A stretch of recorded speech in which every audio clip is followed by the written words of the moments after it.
Rasio kematian akibat COVID-19 di Sumatera Selatan lebih tinggi dari rata-rata nasional. Kasus positif yang berakhir dengan kematian di Sumsel mencapai 5,4% dari total kasus, lebih tinggi dari rata-rata nasional 4,3%. Secara global, rasio kematian akibat COVID-19 adalah 3,4%. Rasio kematian akibat COVID-19 terus meningkat seiring bertambahnya jumlah pasien positif. Ahli epidemiologi menerangkan, pasien positif yang meninggal dunia umumnya baru mendapat penanganan saat kondisinya sudah cukup parah.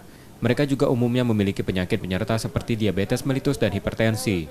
Untuk menekan rasio kematian yang tinggi, diperlukan penguatan layanan kesehatan tingkat dasar seperti puskesmas agar penanganan dapat segera dilakukan.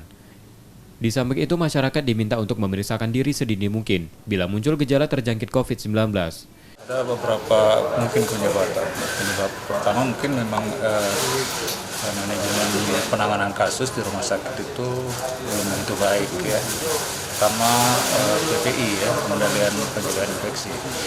Kedua memang kemungkinan juga memang kasus itu datang memang sudah berat. Jadi kalau memang sudah berat berarti screening yang dilakukan oleh pelayanan dasar itu yang harus menjadi perhatian kita semua. Hingga 26 Agustus 2020, terdapat 4.202 konfirmasi positif COVID-19 di Sumsel. 2.952 diantaranya dinyatakan sembuh dan 230 lainnya meninggal dunia. Secara nasional, Sumsel kini berada di urutan ke-9 kasus konfirmasi terbanyak. Rizky Nurmizan, Kompas TV, Palembang.